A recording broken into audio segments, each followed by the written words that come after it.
ჰესი კლავს მდინარეს, გადავარჩინოთ სულორი. ამ და სხვა ტრანსპარენტებით ვანის მუნიციპალიტეტში, სოფელ სულორში საპროტესტო აქცია გაიმართა. ადგილობრივები მდინარე სულორზე 4,8 მეგავატის სიმძლავრის ჰიდროელექტროსადგურის სულორი ჰესის მშენებლობას აპროტესტებენ. მოსახლეობის თქმით, ჰესი სოფელს ეკოლოგიური პრობლემების წინაშე დააყენებს, ადგილობრივებს კი საკუთარი სახლების დატოვება მოუწევთ. მათი თქმით, ისინი ჰესის აშენებას არ დაუშვებენ. სოფელ სულორში ჰესის მშენებლობას ვაპროტესტებთ, იმიტომ რომ ჩვენთვის მოულოდნელი იყო ეს ამბავი რო გავიგე, მოსახლეობა არ არის ინფორმირებული, არ იცის რამდენად კანონიერად და სამართლიანად კეთდება, რაც კეთდება. ბიზნესმენთან შეხვედრას ვითხოვთ, რომ აგვიხსნას და გაგვარკვიოს ყველაფერში, თან წამოვიღე მაგალითები საქართველოში უკანონოდ და არასრულად აშენებული ჰესების, რომელმაც გარემოს დაზიანება გამოიწვია. განადგურდა კალმახი, წითელწინწკლებიანი კალმახი, რომელიც ასევე სულორში არის და ამ სურათებზე რეალური ფაქტებით გესაუბრებით. კალმახს არ ქონდა უკან დასაბრუნებელი გზა ქვირითობისას და განადგურდა. გარდა ამისა, სულორში არის მეწყრული ადგილები, ხშირად ხდება წყალდიდობები და მდინარე ისე დიდდება, რომ გზა წაიღო წლების წინ და სოფლის ბაღის შენობასაც პრობლემა შეექმნა. მე ვფიქრობ, რომ სოფლისთვის ეს იქნება დამაზიანებელი და დამანგრეველი, ამიტომ ყურადღება უნდა მიექცეს და თუ განმარტებებია გასაკეთებელი, უნდა გააკეთონ შესაბამისმა პირებმა. მერის წარმომადგენელი და ვანის გამგეობა აუცილებლად უნდა ჩაერთოს, როგორც ხედავთ, ძალიან ბევრი ადამიანია შეკრებილი სულორში, ეს პრობლემა მათ აღელვებთ და აუცილებლად უნდა მოგვაქციონ ყურადღება, რომ დაგვეხმარონ ამ ყველაფერში. ერთგულში ხო სოფელი დაიქცება, არ იქნება, არც ხალხი იქნება, ჯოჯოხეთი სულორი არ იქნება. შვიდად არიევის არ გამოუვა. ერთი ღელი შუამა რაღმე წაგვლეკა. იაგი მდინარის პირას. და 36 ღელი ახლა სულოს. კაი შედეგიანი იქნება? არ გონია რომ კაი შედეგიანი. რა მოხდა რაჭაში? მინაღებს 26 ადამიანი დაასამარა. რომელმა წავაგეთ? ვაპროტესტებთ, ახლა ვინ ცავართ, ვაპროტესტებთ, რომ ზაფხულში მაინც ვისურვოთ ეს საჰაერს. ყველაფერს, რაც ჩამოვთვალე ბუნებას, წყალს, ჰაერს. სოფელს როგორ არ უქმნის საფრთხეს, მცოცავი მიწებია და მეწყრული ზონებია და აგერ მეზობელთან რომ იხვალ სახში რო ზიხარ და უბრალოდ ელემენტარული ნაგვის მანქანა რო გეიარს, ისე ცოცავს მიწა, მეტლახი რო სკდება, გეგონება ჭიქასაინ ტყდებაო და რაფერ შეიძლება აქანი ამხელა მანქანების და ამხელა რაღაცის გაკეთება. არაფერ არ შეიძლება. ცოტა მოგვაქციონ ყურადღება ხალხის აზრი გაითვალისწინონ. იძე დააყენეს რაღაცა წყალის მზომავი და რაღაცები, მაგრამ მაშინაც ვიყავით შეკრებილები და მაშინაც მოვიწვიეთ აქ და გვითხრეს რაღაცები და კაიო, არ არისო ესო წყალის დონეო, არა იმ დონეზეო, რომ არ გავაკეთებთო, ხალხი გააჩუმეს, მაგრამ მაინც დაიწყეს მუშაობა. მდინარე დაშრება, ვინც ვერ შემედავება ამ ყველაფერში. კალმახი, რომელიც უნიკალური ჯიშის არის და ეს გადაშენების პირას არის და გაწყდება, ყველა სახლი არის დაბზარული, სადაც მაგათმე ახლა ტექნიკები გაიყვანეს, სადაც მეწყრული ზონა არის. ვარ ძალიან საფრთხეში, შეიცვლება კლიმატი. დაგუშვება სასმელი წყლები. ჩვენ გვინდა თელმა სოფელმა იცოდეს რა ხდება ჩვენ თავს, რა საშიშროების წინაშე ვდგავართ. საკარმიდა როსტიან გრია და შევიდა ტრაქტორი. შემეძროს და უნდა იქინიას პრობლემის წინასაც ვიდა. ის ახლა არ ვიცი, აქ რაც ვერემ იმას ვიდა. ხო და როსტიან გრია საკარმიდა რა გინდა შენ მე შენზოი რო შემოვიდე კა. არაფერ პასუხს არ გამწევ, ჩემთვის ეს აი საკარმიდაოა. ერავის არის ჰესი. აბჭირდება ჩვენ ჰესი და წყალს გაყოლად. არ დაუთმობ, ვინმეს უკან დაიხიოს ვისაც, თორე დაიხევოთ წერებს. არ გვინდა შვილო დაგვამხობენ თავზე ამგორებს და რატო რა იზაგვინახა ჩვენ გესის სოფელში. მიწა მცოცავი მიწა, ის კიდე იმიქიდან რომ ლოდები დაისწავა და გათხრები დავა, ჩვენ რა გვეშველეთ? რატო უნდა დავკარგოთ ჩვენი მდინარე და ჩვენი სოფელი? ისეთად ცოტა ვართ ხალხი.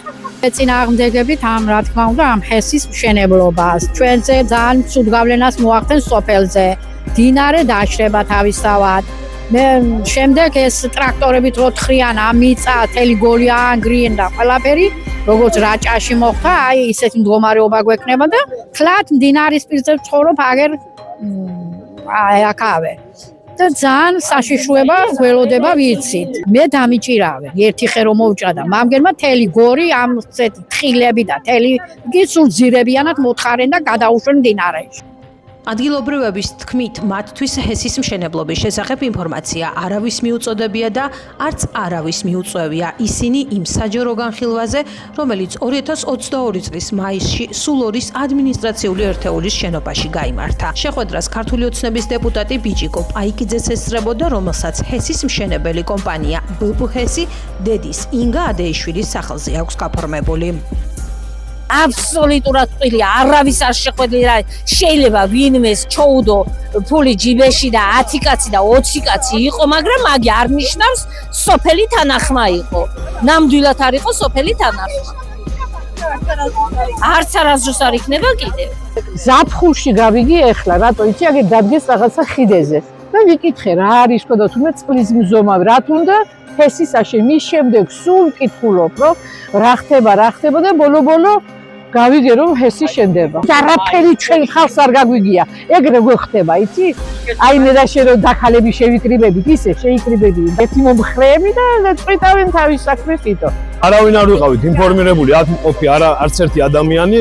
შეკრება ჯაატარეს რაღაც კანონისკენ რაღაც 7 ადამიანმა და ის ნათესავები იყვნენ. არ ვიცი ვინ შეკრიბა და ვის არ მქონდათ საუბარი, ჩვენ ახლა ვინც ვართ აგერ უმეტესობა სოფელი, არავინ არ ვიცოდით ნამდვილად ეს ინფორმაცია.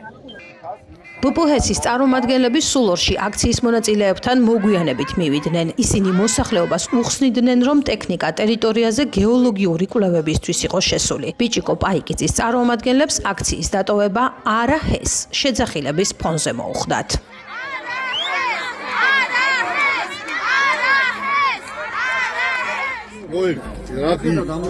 ტრაქტორი ტექნიკა შევიდა მხოლოდ იმისთვის რომ საბურავები არის ტექნიკას შემდეგ მიეყვანა ბურგი პატარა განადგარი ის არ იყო რაღაცა რომელიც ბიძგებს გამოიწვევდა ხო ესე არის ნახე ის ბურგი ეს იყო გეოლოგიური ბურგი რომელსაც უნდა გაეკეთებია რამოდენიმე წერტილი რომ თვითონ გრუნტი შეემოწმებია ეს არის გეოლოგიური კვლევა ანუ ამ გეოლოგიურ კვლევას თუ არ ჩატარდა ჩვენ გესის მშენებლობაზე წარმოუდგენელია საუბარი.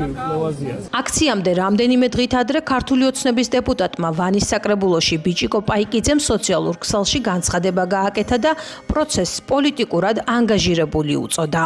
რამდენიმე წელია ვაწარმოებ მდინარე სულორზე ჰესის მშენებლობისთვის საჭირო საპროექტო სამუშაოებს. პროექტის განხორციელებისთვის ჩატარდა შესაბამისი კვლევები. ჩვენ მიერ შერჩეული ჰესის მოდელი გულისხმობს მშენებლობას მაქსიმალური სიმძლავრით 1,8 მეგავატის მოცულობით. მისი კონსტრუქცია ითვალისწინებს წყლის ნაკადის ჩამოდინებას ღია სანიაღვრე მეთოდით. გავრცელებული ინფორმაცია ორი ჰესის აშენებასა და მდინარის მილებში მოქცევის შესახებ არ შეესაბამება სიმართლეს, რადგან ჩვენ მიერ შერჩეული პროექტი არ საჭიროებს მსგავსი ტიპის დაგეგმარებას. ამ ეტაპზე დეტალური პროექტირების საკითხებზე აქტიურად თანამშრომლობთ იტალიურ კომპანია Hydrostudi LLC-სთან, რომელიც აფასებს ჰესის გავლენას გარემოზე.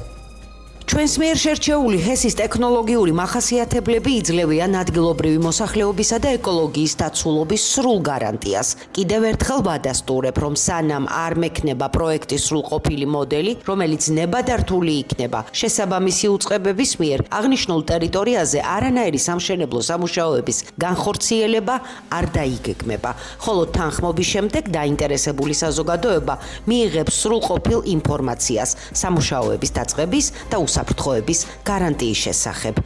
ვკითხულობთ პოსტში.